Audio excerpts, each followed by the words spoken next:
Boa noite, família MCJ. Boa noite, família MCJ. Essa é minha esposa Sandra. Temos 15 anos e 7 meses de matrimônio. Este é meu esposo Maicon. Nós temos duas filhas, a Letícia, de 13 anos, e a Larissa.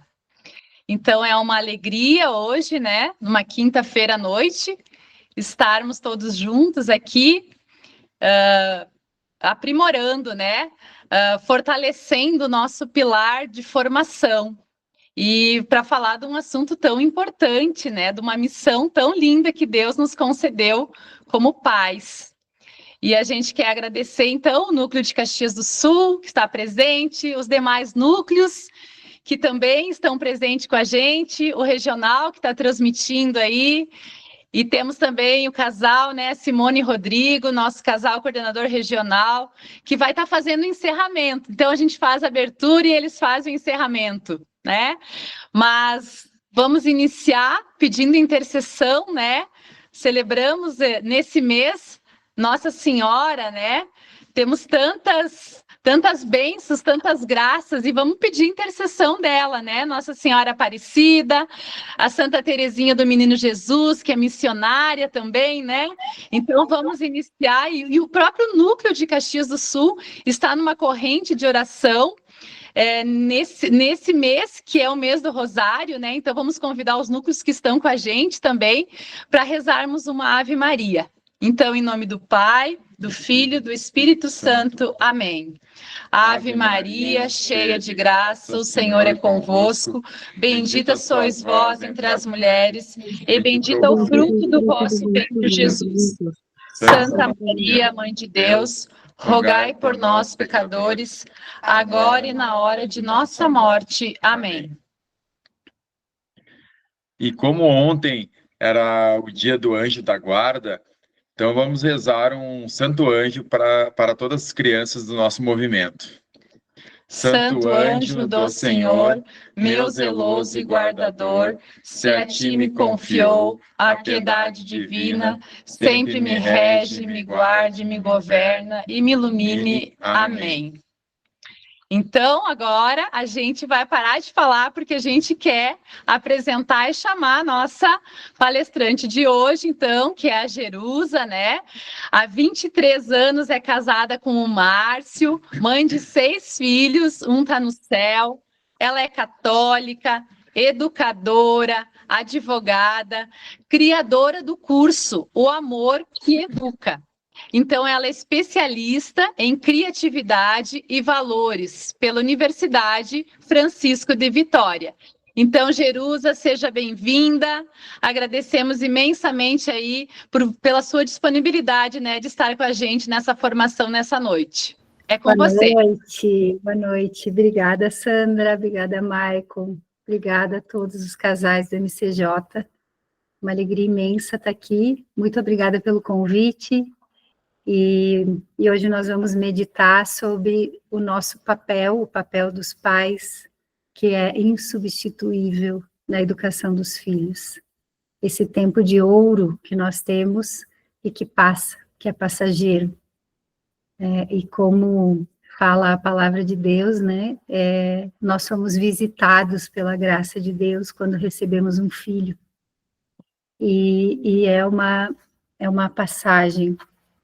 Então, nós temos que aproveitar esse tempo oportuno, esse tempo que é um tempo de graça, para gerar dentro dos nossos filhos as convicções, os valores, para que quando nós passarmos, eles deem continuidade, né? E assim, de geração em geração, a gente vai transmitindo aquilo que é realmente essencial, aquilo que é importante, né?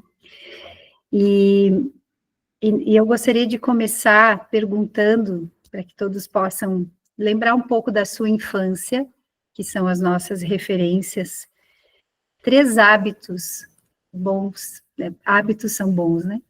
Mas 3 hábitos que lembram de ter adquirido em casa, na casa da infância. Pensem em coisas bem simples, assim. No dia a dia da família, e que adquiriram na convivência com os pais, que adquiriram naquela educação que receberam ali na infância ou com os avós, e também 3 vícios. Né? Que exemplo seria de hábito? Né? Um hábito familiar é ter as refeições todos juntos. Isso é um hábito. Rezar antes da refeição é um hábito. O hábito de obedecer, o hábito de visitar os idosos, de cuidar dos doentes. E vícios quais são? O álcool, o grito, a briga, a desordem, o desencontro. Então, é importante nós fazermos essa análise, porque muito do nosso imaginário, da nossa ideia de família, vem da nossa experiência de infância. E aquela imersão que nós tivemos por anos, por dias, por anos, né? Ela criou em nós a nossa imagem de família. Graças a Deus, a gente não fica preso a isso, né? Porque pegamos as coisas boas, mas precisamos purificar muitas coisas, né? E nós somos uma geração que, pela primeira vez, precisa ser ensinada a exercer o próprio papel. Parece que nós nos encontramos um pouco perdidos e desajustados no papel de pai e mãe. Nós somos muito bons para iniciar a carreira, damos conta de grandes tarefas no trabalho, de grandes responsabilidades, sabemos enfrentar os desafios que vêm com a tecnologia e com toda essa mudança, né, social, mas dentro do lar, muitas vezes nos sentimos perdidos. E uma pequena criança nos deixa completamente no escuro. O que eu faço? Como eu educo? Né? E isso acontece, muitas vezes, pela falta da consciência do nosso papel insubstituível de pais. E quem nos roubou essa consciência? Por que nós perdemos essa consciência? Isso não é um acaso. Isso realmente foi construído porque, tirando a autoridade dos pais, nós conseguimos dar outras referências para os filhos, e assim vamos desconstruindo a ideia de família. Então, isso é são ideologias que vão se infiltrando na educação, que vão se infiltrando na vida das famílias, na sociedade, que vão colocando o pai e a mãe num lugar secundário. E parece que nós vamos nos convencendo de que sabe mais sobre educação de filhos, alguém que tenha ciência, diploma, né, que fez uma universidade, do que o pai e a mãe. Só que muitos de nós tivemos pais e mães que talvez não tiveram a oportunidade de estudar, ou os nossos avós, e mesmo assim eles foram bons pais e boas mães. E por quê? Porque só o pai e a mãe são capazes de dar a vida pelos filhos. Quando nós nos tornamos pai e mãe, nós descobrimos um amor que nos supera em tudo.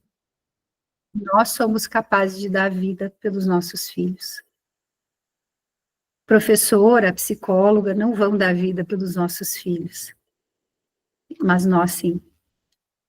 E essa consciência do nosso papel insubstituível, ela vem de nós entendermos que na alma dos nossos filhos, no coração dos nossos filhos, a nossa voz, o nosso exemplo, ele chega com uma força única, que ninguém mais é capaz de alcançar. E realmente vai conformando, vai formando aquele ser que está crescendo e que parece que bebe do nosso amor. Primeira coisa que o bebê faz quando nasce é buscar a voz do pai e da mãe, porque já é uma voz conhecida. E essa voz que o bebê procura, esse olhar, esse contato, já é uma relação, porque o ser humano é um ser de relação. Ele se configura e se constitui na relação. Saint-Exupéry, que é o escritor do Pequeno Príncipe, ficou conhecido pelo Pequeno Príncipe, que é um livro pequeno, muitas pessoas pensam que é um livro infantil, mas ele é um livro autobiográfico, e ele é extremamente rico. Eu convido todos a lerem de novo, podem ler com os filhos, é uma leitura em família muito bonita. Ele falava no livro dele, Citadelle, porque ele era um aviador no tempo da guerra, onde não tinha internet, os aviadores levavam as informações entre os países. Ele, inclusive, esteve no Brasil, ele voou. Então, todos os livros dele são, de alguma forma, autobiográficos, e ele foi contando como ele descobriu, na guerra, o valor do encontro e da presença. E ele fala assim, eu não amo, a gente conhece a palavra sedentário, né? A pessoa que não faz exercício, que está sempre sentada e tudo, sempre parada, né? Sem atividade. E ele diz, eu não amo os sedentários de coração, um coração sedentário. Os que não trocam, não fazem trocas, nada, não fazem nenhuma troca, não oferecem, não recebem, não chegam a se tornar ninguém. E a vida não terá servido para amadurecê-los. E o tempo corre para eles como um punhado de areia, e o tempo os perde. E essa frase, essa frase de Saint-Exupéry mostra que o tempo e a maturidade, elas vão acontecer na medida que nós entrarmos em relação com outras pessoas que nos correspondem, e nesta relação é que eu vou me educar, porque ali eu tenho um encontro verdadeiro com o outro. O ser humano não consegue se desenvolver sozinho. E ele foi descobrindo isso quando ele percebeu o mundo em guerra, o mundo fazendo exatamente o contrário. E essa relação que acontece entre pais e filhos, ela se dá pela presença amorosa, pelo esforço de estar, né? E uma presença de qualidade. E hoje nós temos um gigante sentado na mesa, né? Quem sabe quem é? O celular. E esse gigante que senta na nossa mesa e entra nas nossas casas, ele é um grande vilão, porque ele ocupa o nosso tempo, nos dá uma ideia, uma ilusão de que estamos em relação, mas na verdade nós estamos em isolamento. E é possível que nós estejamos todos reunidos numa mesma mesa, mas completamente sozinhos. E isso é importante nós entendermos a diferença de estar juntos, né, da sobreposição, de estar próximo e estar presente, né? Se eu entro num ônibus lotado, eu estou muito perto das pessoas ali, apertada no meio delas. Quem tem que andar de ônibus aí sabe que dificuldade. Mas eu não me encontro com elas. São pessoas estranhas que estão só me atrapalhando, que estão só me apertando, mas eu não sei quem elas são e o sorriso delas não me é familiar. Eu me sinto sozinha. E mesmo com o ônibus cheio, eu me sinto muito mais sozinha. Mas se lá no fundo do ônibus eu enxergo um amigo, mesmo ele estando longe, o sorriso dele vai me acolher. E eu vou encontrar alguém conhecido, que eu confio, e que faz parte da minha vida, e isso é um encontro. E ali eu vou me sentir instalado. Eu vou me sentir num lugar seguro, onde eu posso ser quem eu sou.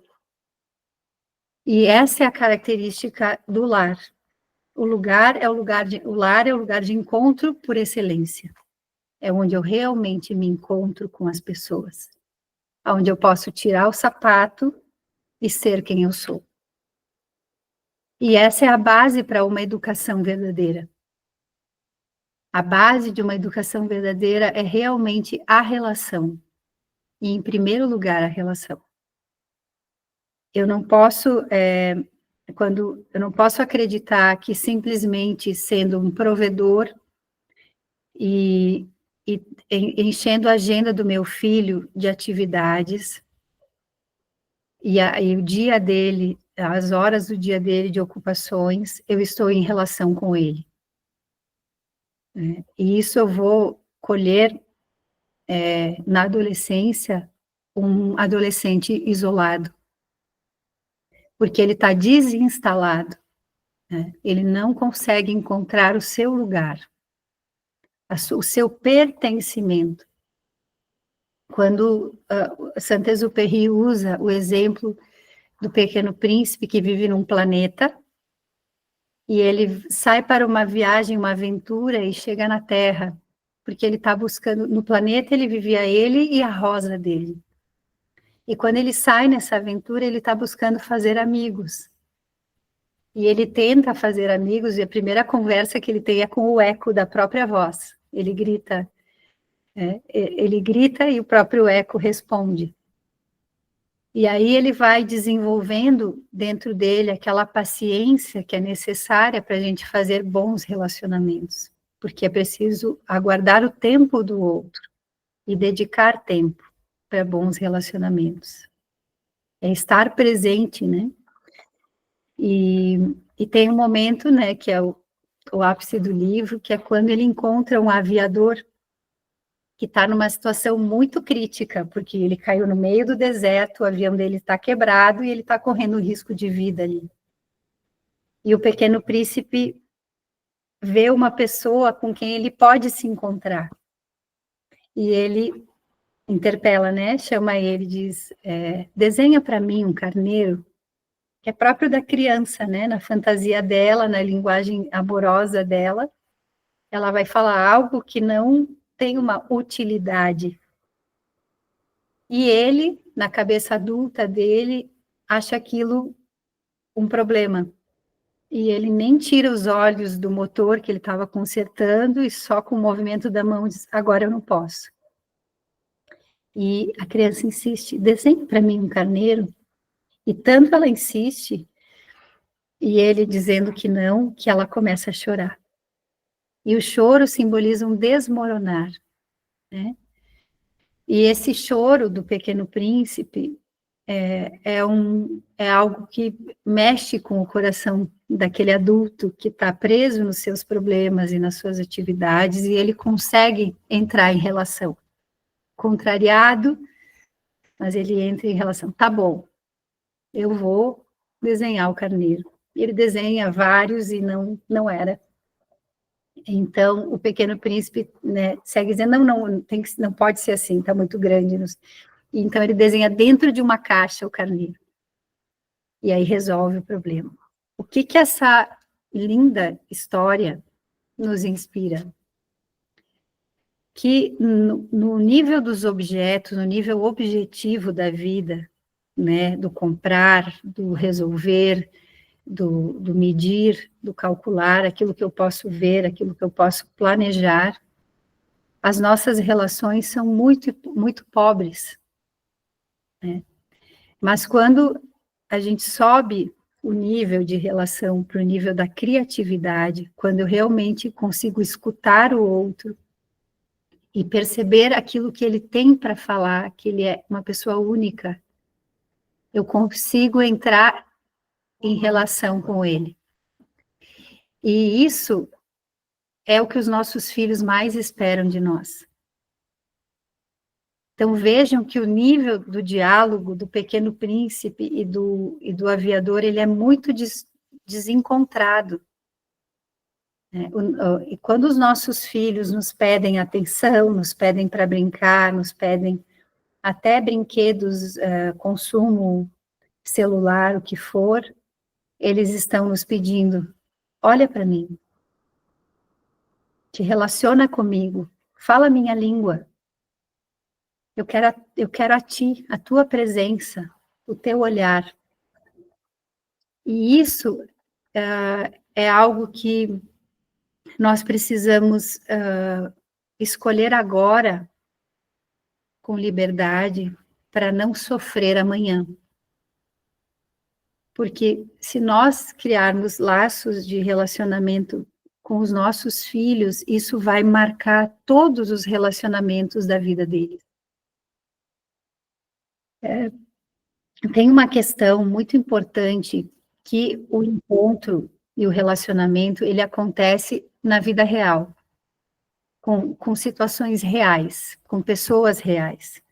E não é possível educar fora da realidade. Quando a Bíblia fala da infância de Jesus, né, ela fala que Jesus crescia em sabedoria, estatura e graça, né? E ele crescia num ambiente de realidade. Qual era esse ambiente de realidade há 2024 anos atrás? Era uma situação sem energia elétrica, sem água encanada, que eles não tinham, o chão da casa era batido, não tinha nenhum tipo de tecnologia, não tinha carro, não tinha celular. E qual era a realidade que Jesus estava inserido? Era a realidade da família. Essa era a realidade que fazia ele crescer em sabedoria, estatura e graça. E aí eu pergunto para vocês, os nossos filhos estão crescendo em sabedoria, estatura e graça? Será que aquilo que acontece no interior deles é algo que tem um espaço, que tem um valor, que consegue se expressar como Cristo foi se expressando à medida que ele crescia? Porque a sabedoria se mede pela expressão do que eu tenho dentro, né? E é importante que a gente exercite a autoridade que Deus nos deu com os nossos filhos e entender que a confiança, a confiança ela é útil, ela é própria, quando nós não compreendemos e nos deixamos conduzir. Aí nós estamos confiando em alguém. E nessa fase da infância, o papel dos filhos é confiar nos pais. E nós precisamos perceber que se nós abrirmos mão da autoridade, nós estamos gerando filhos inseguros, que não conseguem confiar em ninguém. Eles precisam confiar em alguém. E esse alguém somos nós. Se nós nos retiramos desse lugar de autoridade, os nossos filhos ficam perdidos. E quando a gente exerce a confiança, a sabedoria, ela não precisa explicação. Eu não preciso explicar para o meu filho por que ele tem que sentar no banco de trás e colocar o cinto de segurança. Ele deve fazer isso porque o pai disse, a mãe disse, que é preciso fazer assim.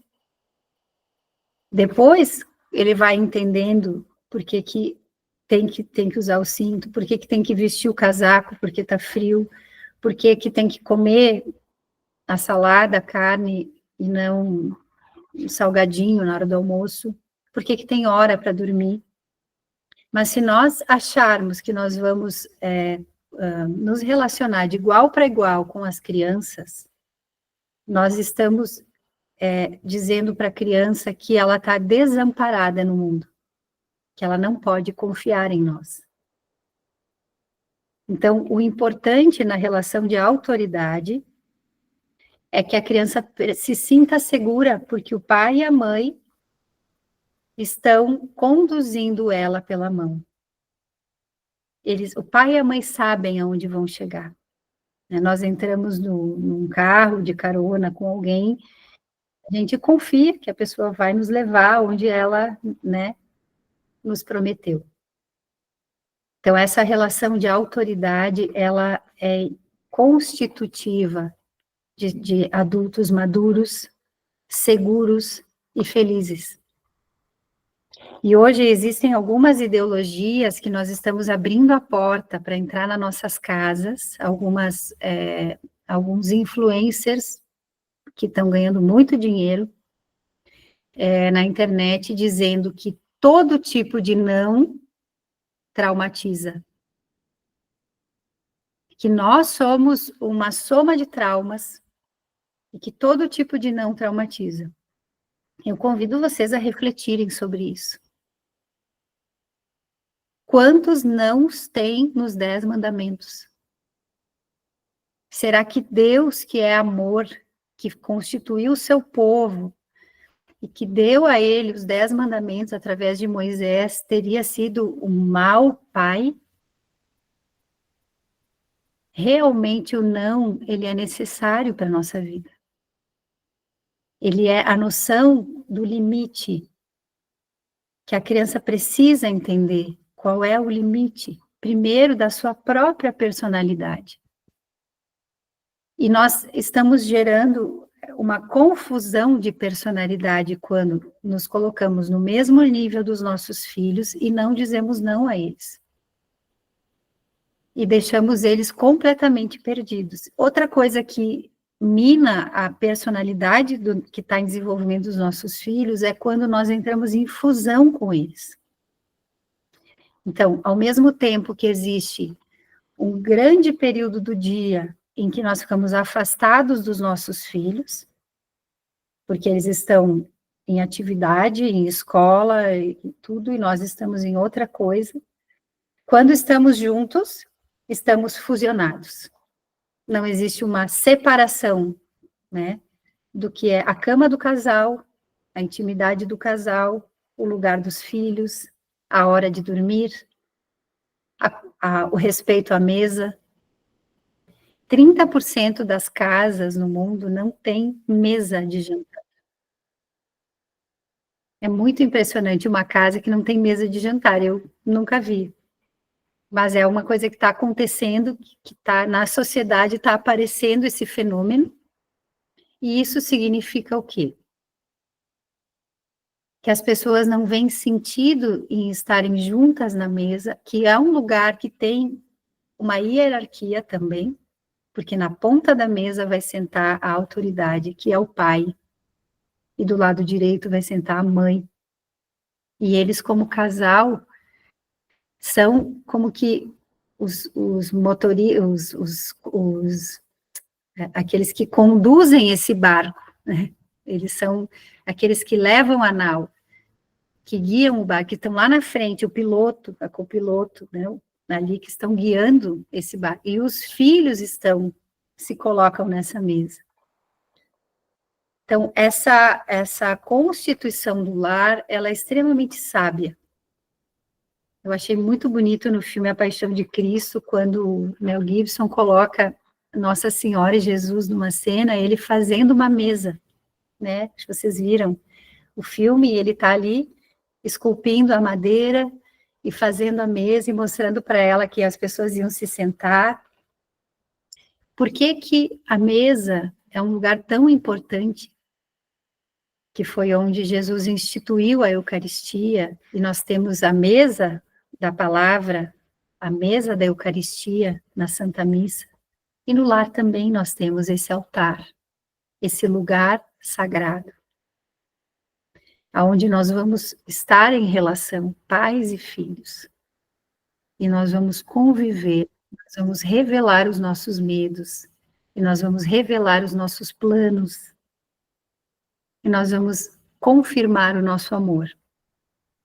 Então, a autoridade, ela se exerce de pais para filhos, não pelo autoritarismo e pelo controle de tudo. Eu vejo, às vezes vou na natação com os meus filhos, eu tenho um filho de 7 anos, o José.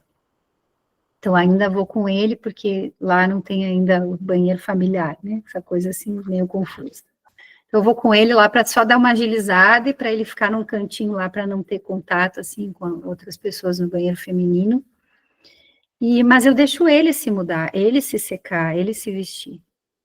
E eu vejo outras mães que o filho fica ali completamente inerte, distraído, e a mãe colocando a blusa, colocando a calça, colocando veste, vamos, sabe? E eu vejo isso na rua também. Hoje mesmo eu vi uma mãe chegando na escola com a mochila da criança, de rodinha num braço, a criança no outro, uma criança de 5 anos, 4 anos, e a mãe bem pequenininha carregando tudo aquilo na calçada, desviando do povo, assim, para chegar na escola. E eu olhei para o relógio, meu Deus, essa mulher está atrasada. Não estava. É um automatismo que se criou, que a gente esquece que aquela criança é um ser humano cheio de potencial. E que quer entrar em relação. Só que ela precisa de tempo.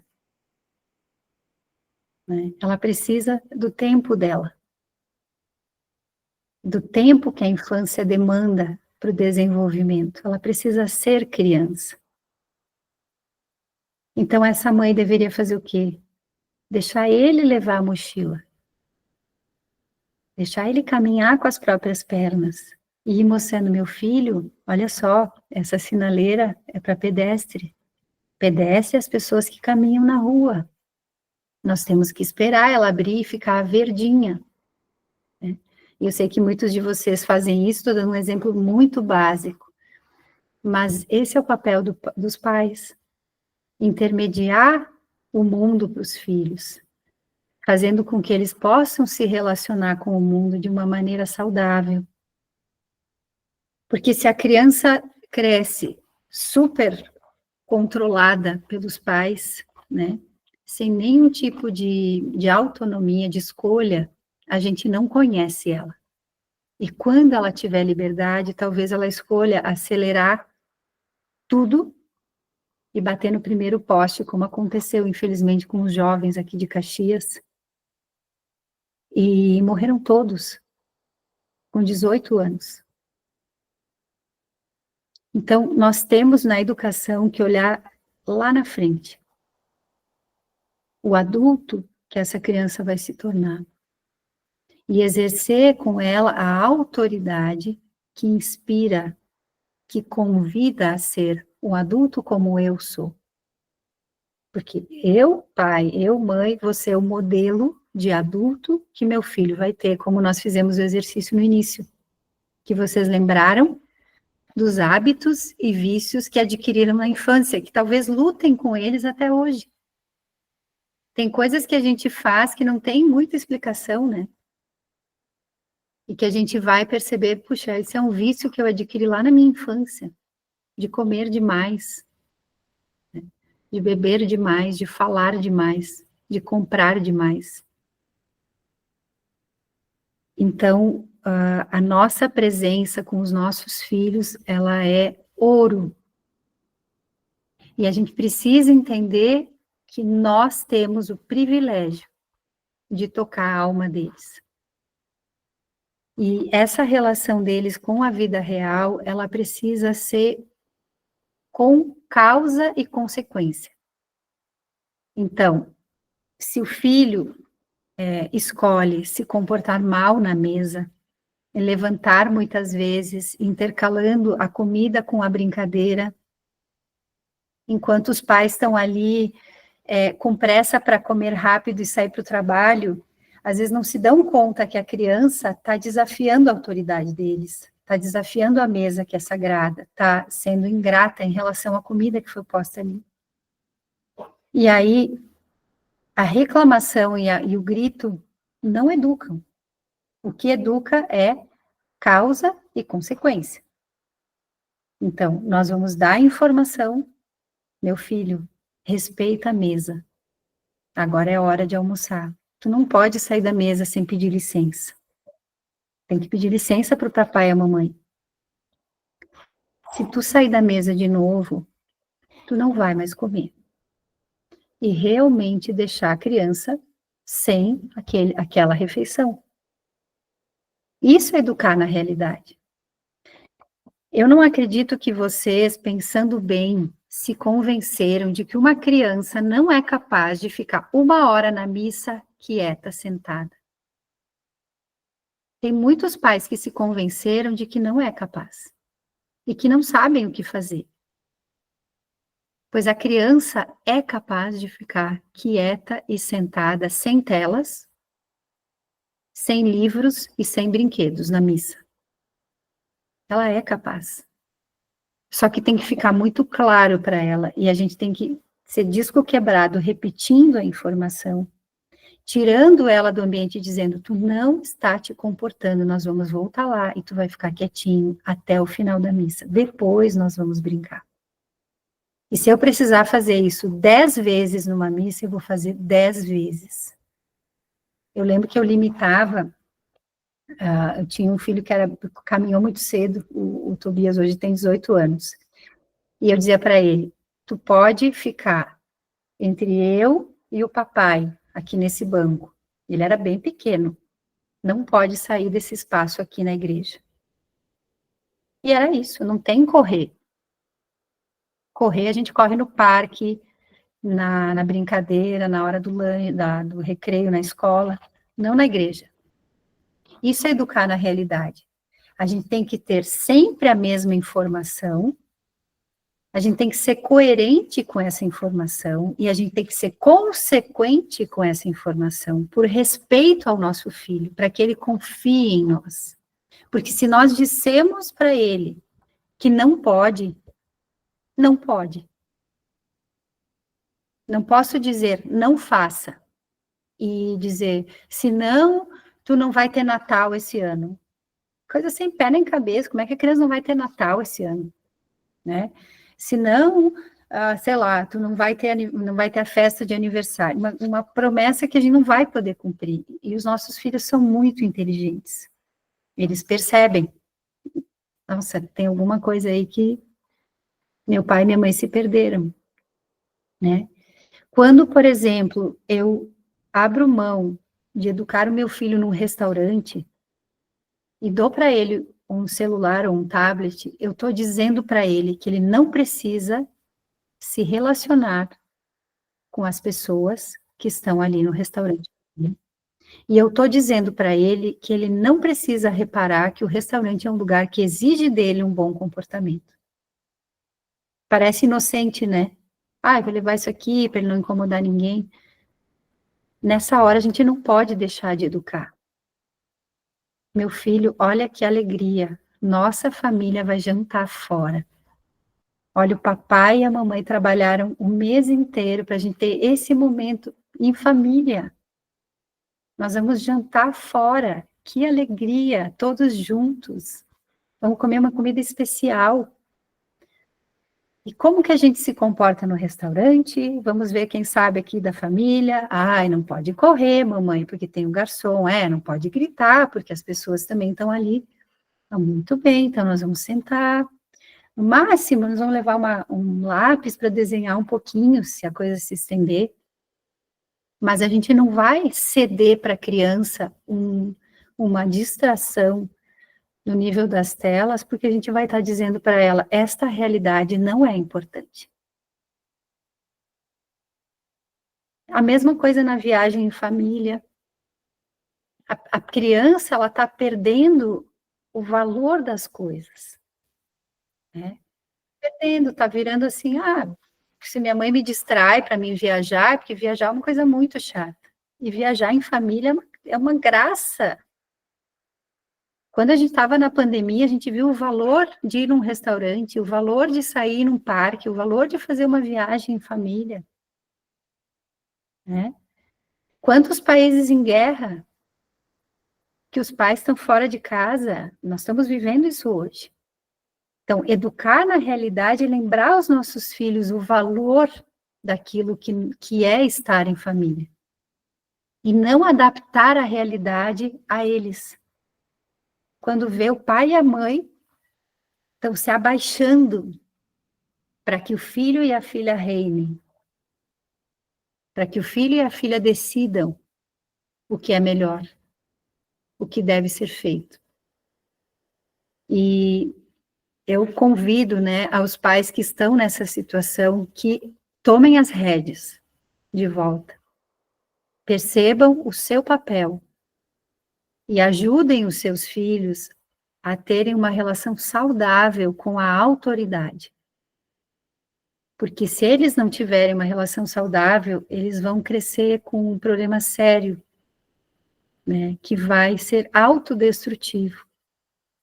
Porque eles nunca vão ter um alto ideal, né? A gente compara uma pessoa em queda livre, que se atirou de um prédio, que está caindo, e que vai terminar se esborrachando no chão, com um alpinista, que sabe o que está fazendo, que tem uma meta que está lá em cima, que estudou, que usou os materiais, que tem uma equipe e que está subindo porque ele quer alcançar o topo da montanha. Ele tem um alto ideal. O que a gente quer? Um filho em queda livre ou um filho alpinista? Porque a queda livre é um prazer atrás do outro. Eu quero um prazer imediato que me satisfaça. Eu vou ouvir música, ao mesmo tempo eu vou assistir uma série, ao mesmo tempo eu vou estudar, porque estudar é muito ruim, só estudar. Eu preciso ouvir música e assistir uma série e fazer uma call, uma chamada, porque só estudar não dá. E isso começa na escola, a escola mesmo não basta, tem que ter o DJ dentro da escola, tem que ter a festa, tem que ter o moletom, tem que ter um monte de... E aí os nossos filhos crescem com a ideia de que todo esforço só é válido se gera para mim um prazer imediato. Eu imagino que vocês já estão visualizando, né, que isso pode facilmente levar às drogas, aos vícios e aos relacionamentos fúteis. Né? Porque eu vou me aproximar de pessoas que me deem prazer imediato. Eu não vou me esforçar para conquistar uma pessoa, né? Esperando o tempo, investindo na amizade, conhecendo, me relacionando. Então, cuidem com isso. Né? Eu sei que parece difícil dizer não, parece difícil colocar rotina. Lá em casa a gente tem horário para ir dormir. E a rotina é assim, é janta, banho, convivência, mas não muito tempo, mais ou menos uma meia hora, leitura, oração e sono, né? Como eu tenho filhos de todas as idades, os adultos e os adolescentes, às vezes tem o horário mais estendido, mas a rotina permanece. Eles também têm horário para dormir, não podem levar o celular para o quarto. O celular fica carregando na sala.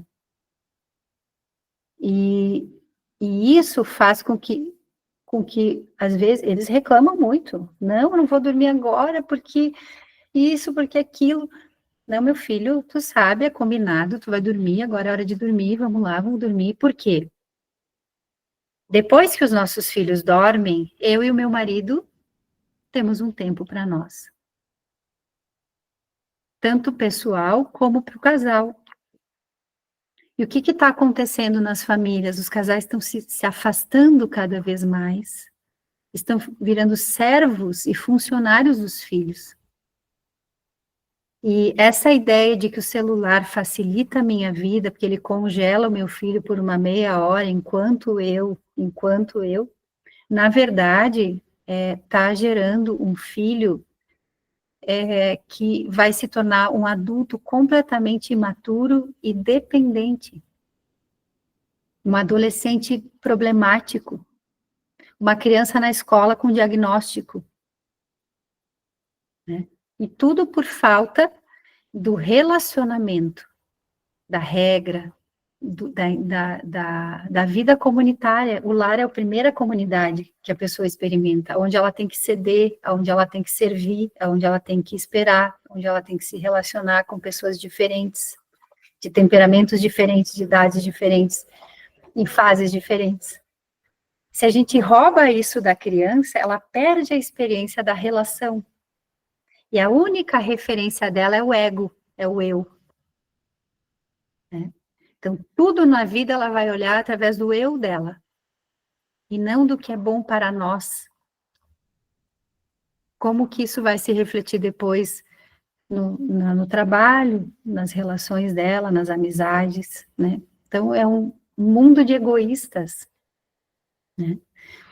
Então, o convite, a gente já vai, né, assim, fechando a ideia. O convite que o Saint-Exupéry faz, né, no Pequeno Príncipe, quando ele fala com a raposa, né?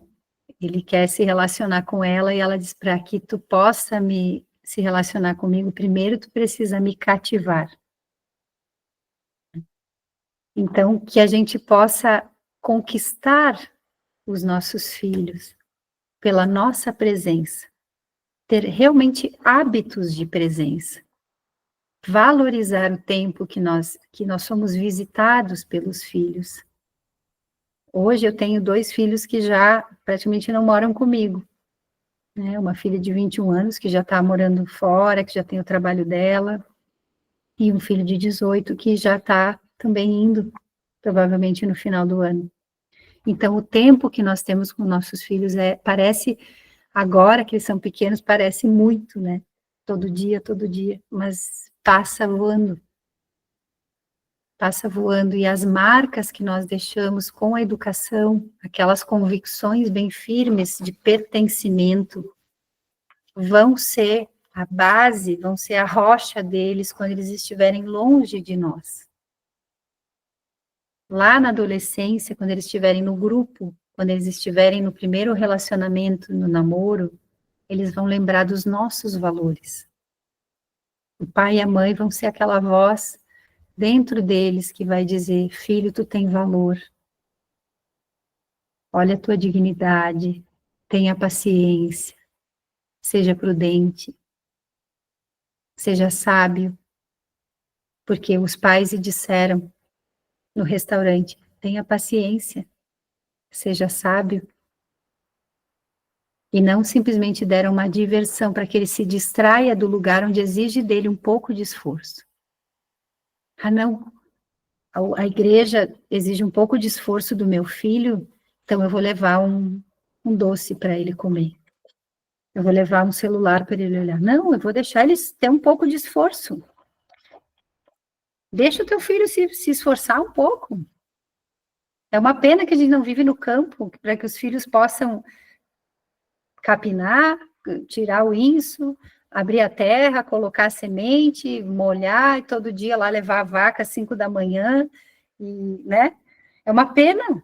Iam ser pessoas muito melhores. Então, se a gente já tem pouca oportunidade, que vivem em apartamento, compra o leite em caixinha e tudo em pacote, vamos aceitar as pequenas oportunidades que a gente tem deles fazerem um pouco de esforço, né? E deixar que eles façam. Em cada etapa da vida, eles são capazes de ajudar desde 1 aninho de idade, né? Eles são capazes de ajudar em pequenas coisas. Mas, principalmente isso, não diminuam a autoridade. O construtivismo que vem dessa linha de educação que muitas escolas adotaram, ele fala que o professor não é uma autoridade, ele é um facilitador. E tiram o professor do púlpito, que seria um nível acima dos alunos, e colocam ele numa roda. Nós estamos aqui para compartilhar experiências. Eu, professor, que tenho 40 anos, e a criança que tem 7, 8. Compartilhar a experiência.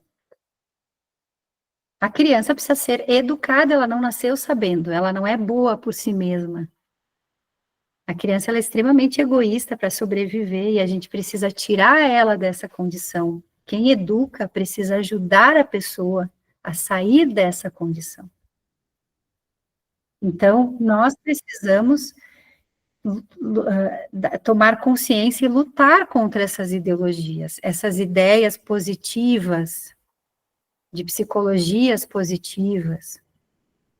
Isso são coisas que ninguém está dizendo as consequências. Já está surgindo. Já, se vocês procurarem, vocês já vão ver pessoas, pais, fazendo depoimentos do estrago que fizeram na família. Por causa disso. Né? Então, a vida ela pode ser muito mais simples. Se a gente assumir o nosso papel como pai, como mãe, e tiver uma posição responsável de autoridade. Então, é importante nós nos colocarmos e ter consequência. Né? A partir de hoje, vocês fazerem esse exercício com os filhos de vocês. Né? Não cedam, deixem os filhos trabalharem um pouco. Deixe o filho carregar a mochila, descarregar o carro, guardar as compras, visitar os avós. Ah, mas é chato visitar os avós. Não... Vamos lá visitar o avô. O que o avô gosta de jogar carta? Vamos jogar carta com o avô. Vamos levar o avô passear. Vamos servir.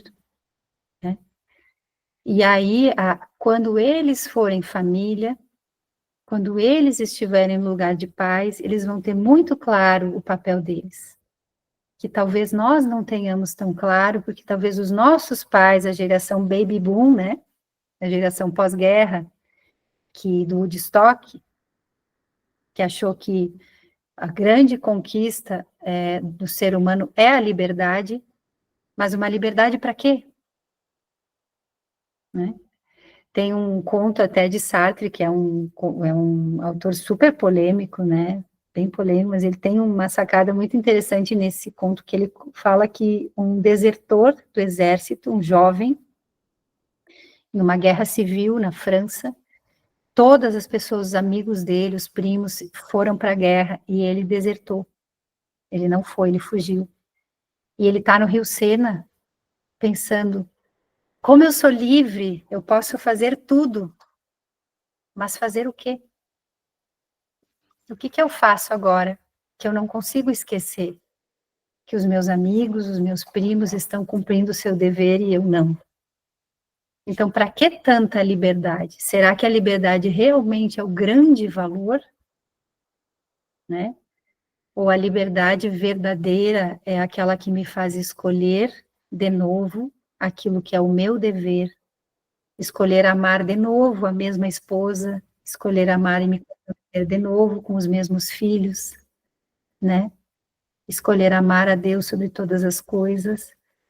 E a pessoa que está no final de vida, numa situação de uma doença terminal, ou de alguma limitação, ou de algum luto, ao invés de fugir, né, de buscar terminar com a própria vida, como hoje em dia está cada vez aumentando mais, ela escolhe aceitar essa cruz, aceitar essa dor com amor. Isso é liberdade. E é isso que nós precisamos trabalhar nos nossos filhos, e não uma ideia de que eles têm que ter muito dinheiro para ter muita liberdade. Isso vai ser destrutivo para eles. Né?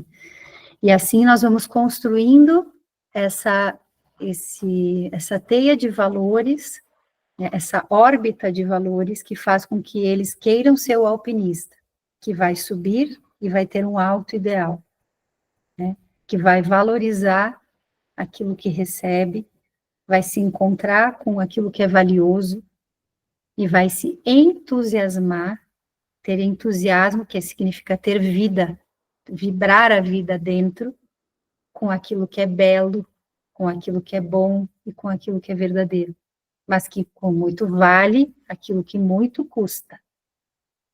Né? Então, se a gente quer filhos que abracem o matrimônio, ou que abracem uma vocação, que lutem pela verdade, que sejam castos nos namoros, que sejam honestos em todas as coisas, nós precisamos hoje construir isso com eles. Numa vida instalada na realidade e no amor. Né? Isso exige de nós muita dedicação. Exige de nós. Eu encontrei, para terminar, né, encontrei um casal na praia, né, que o filho tem a idade do meu filho. E aí eu disse, cadê o filho de vocês que não veio? Ah, não, ele está namorando, daí a gente quis deixar ele mais livre no apartamento com a namorada. Quê? Pois é agora que teu filho precisa de ti. Ele precisa aprender a namorar.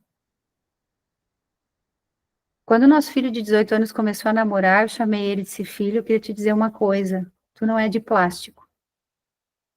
Portanto, não te coloque em situação de muita exposição com a tua namorada, porque frear depois é muito difícil. Então, é melhor prevenir. Ah, mãe, não entendi. Então, vem aqui que eu vou te explicar, bem direitinho. Expliquei, depois mandei meu marido explicar. Não tira nem o sapato na casa dela, muito menos a camisa. Namorar é aqui em casa no sofá, com a gente circulando, não de madrugada. Porque eles precisam aprender a namorar. Se for assistir filme, é com a luz acesa, a porta aberta e um cobertor para cada um. Por quê? Não é óbvio. E uma intimidade que avança não recua mais. E quando a intimidade do corpo avança, a intimidade do conhecimento do outro diminui. E aí nós temos namoros quentes, casamentos frios.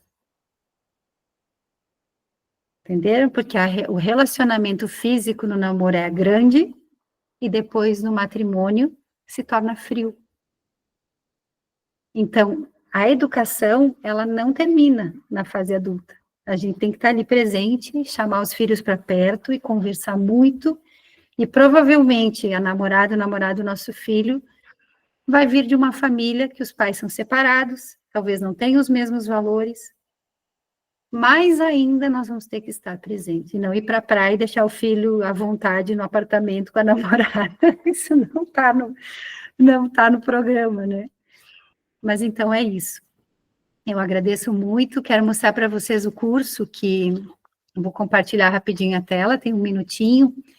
O curso Amor que Educa, que é um curso que foi idealizado e que tem várias parcerias, né, junto, várias contribuições nessa questão de telas, de psicólogos, para ajudar os pais, né, então, para que vocês conheçam e para que vocês divulguem, o valor é super simbólico. Aí eu vou mostrar aqui para vocês, vou compartilhar a tela um minutinho, aqui. E aí já vamos encerrar, né, só mostrar bem rapidinho para dar um pouco de vontade. Aproveitem hoje. É só hoje, tá? Então, aqui, estão enxergando, né? O Amor que Educa é o nome do curso, um caminho para educar seu filho para a vida. Né? Tá aqui o pai e o filho empinando pipa, para os pais que percebem os desafios de educar os filhos nos dias de hoje. Né? Então, todos os pontos que a gente vem tratando, né? Questão do materialismo, consumismo, relativismo, questão da autoridade, do hedonismo, mais ou menos eu dei um resumo para vocês. Porque queremos filhos verdadeiramente livres e autênticos, criativos e inteligentes. Então, o que buscamos, né? A infância é o lugar onde cultivamos adultos maduros e livres. É agora, né? Que a gente faz isso. E é uma educação no amor, o papel insubstituível dos pais. E aqui, só para vocês saberem mais ou menos, os módulos são aulas de 25 aulas, mais ou menos, de 30 minutos, todas elas já ali gravadas, né? E esses são os colaboradores, convidados, né? Janaína, psicóloga, formada em psicanálise, a Letícia e o Adriano, são um casal que vocês já tiveram palestra com eles. A Beta Melling, que é especialista em uso de telas, muito boa a palestra dela. O Felipe, que também é do MCJ, foi do MCJ, não sei se ele segue, mas trabalha toda a questão dessa motricidade, né, desse envolvimento motor com os filhos e essas brincadeiras e tudo. E a Maria Helena, que é paulista, e que fala da psicomotricidade, né, do desenvolvimento da criança. Esse é o valor, certo? Era isso, muito obrigada. Deus abençoe muito e fico à disposição de quem quiser, podem passar meu celular, fiquem muito à vontade para me chamar.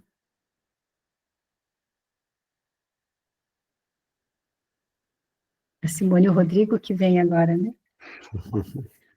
Oi, Jerusa, Boa boa noite. noite. Agora sim, estamos completos. O Rodrigo, em seguida, esteve aqui, acompanhou conosco.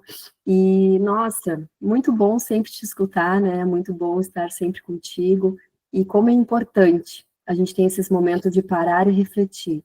Às vezes a gente faz os nossos propósitos, a gente pede tanto a Deus que nos inspire e nos ilumine, né? No nosso papel de pais, de mães. Mas como é importante a gente saber que a gente está no caminho certo, ou que se a gente não está no caminho certo, que a gente pode sim fazer diferente, né? Que a gente pode retomar as rédeas, que a gente tem essa obrigação, esse dever, né? Deus nos deu esse presente tão lindo, né? Que são os nossos filhos, mas com ele vem uma grande atribuição. Nós precisamos conduzi-los bem, e nós sabemos que queremos conduzi-los para junto de Deus, né? Queremos conduzi-los para o céu. E tudo que tu colocas aqui, né? Como é importante, assim, tem coisas às vezes que a gente não para pensar, que a gente não se dá conta, né? De fazê-los participar, né? Que como pais a gente precisamos ter essa presença e essa necessidade constante de estarmos atentos, mas que eles também devem participar, também devem compreender o papel deles na família, né? Então, tuas palavras foram excelentes essa noite, né? Tenho certeza que todos os casais que estiveram aqui, a gente teve uma participação de cerca de 70 pessoas em alguns momentos, né? Então, famílias, né? Cada quadradinho desse é uma família, né? Então, certamente tu atingisse muitos lares.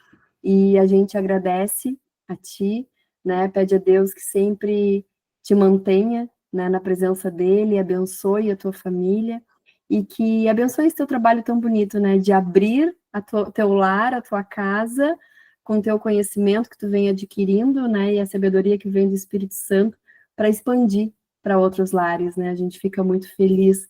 E como é lindo, né? Nossa, anotei muito aqui, anotei 5 páginas aqui para tu ver como foi. Mas essa parte final que tu falasse, né? A gente precisa deixar nos nossos filhos essa vontade de mirar além, de olhar para o alto, né? De querer o belo, o bom, o verdadeiro. E isso é um trabalho. Não é à toa, eles não vão conquistar isso do nada. Vai precisar do nosso empenho, da nossa dedicação, né? Então, muito obrigada. Foi uma noite muito agradável, né? Que certamente todos aqui, todos os pais vão conversar muito agora. Já disse para o Rodrigo, a gente precisa conversar, né? Conversar muito agora, organizar as coisas, retomar e certamente contar contigo nessa caminhada aí, né? De auxílio sempre que necessário. Então, muito obrigada, Jerusa. Muito obrigado, Jerusa, por todo esse ensinamento maravilhoso da noite aí.